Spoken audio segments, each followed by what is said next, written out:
बिस्मिल्लाहिर्रहमानिर्रहीम। मैं हूं doctor Kashif Dikrame, joint replacement and orthopaedic surgeon. जो इंजरीज़ हैं ऐसी जिनकी वजह से लोगों के हाथ कट जाते हैं, जो शार्प कट इंजरीज़ हैं, मुख्तलिफ़ मशीनों से हो जाती हैं, या कुछ लोग बाज़-औक़ात कुल्हाड़ी के साथ किसी और भी शार्प इंजरी के साथ, जिसमें कि लोगों की उंगली कट जाती है, बाज़-औक़ात हाथ यहाँ से कट जाता है और बाज़-औक़ात यहाँ से हाथ कट जाता है, बाजू भी कट जाते हैं। तो इससे इनको दोबारा से, और लोग इससे डिसेबिलिटीज़ बहुत बढ़ जाती हैं, लोग माज़ूर हो जाते हैं। तो मुख्तलिफ़ इसके अंदर जो है वो इंजरीज़ की वजह से ये मामलात होते हैं। अब इसमें लोगों को इससे बचाने के लिए कि आपकी उंगली दोबारा लग जाए,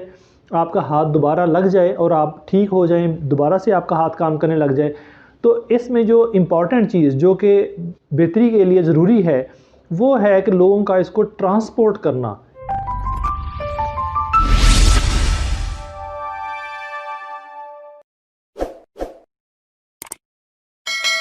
यानी कि अगर कट गया है तो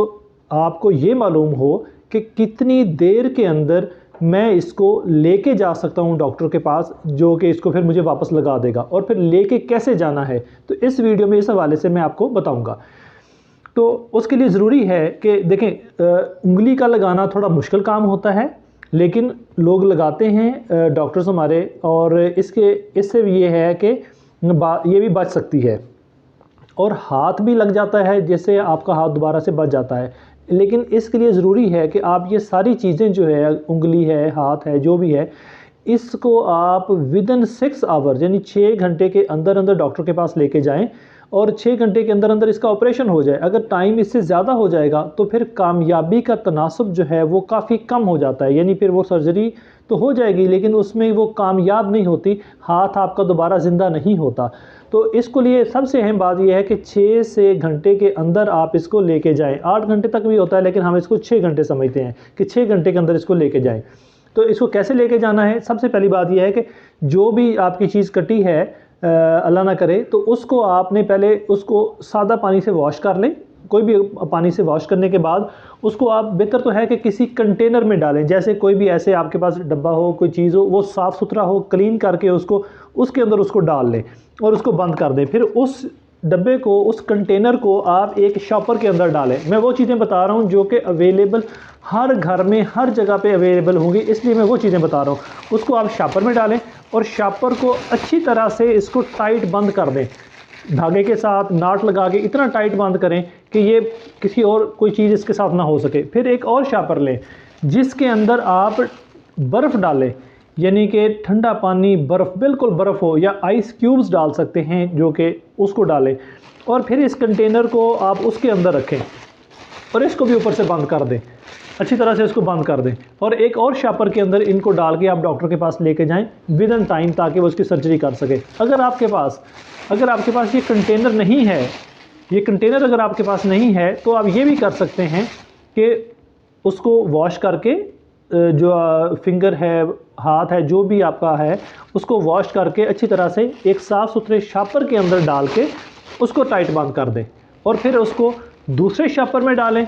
जिसके अंदर बर्फ़ हो तो उसके साथ डालें। लेकिन आइडिया ये है कि आपका जो जिस्म का हिस्सा है वो डायरेक्टली बर्फ़ के साथ टच ना करे, वरना वो डैमेज हो जाएगा और उसका जो रिकवरी है, जो ऑपरेशन के बाद जो वापस उसने ज़िंदा होना है, उसका तनासुब कम हो जाता है। तो इसको आपने बर्फ़ के साथ लगने से बचाना है। इसी वजह से हम इसको कंटेनर में डाल रहे हैं, ताकि आइडिया ये है कि ये ठंडा रहे। अगर ये ठंडा रहेगा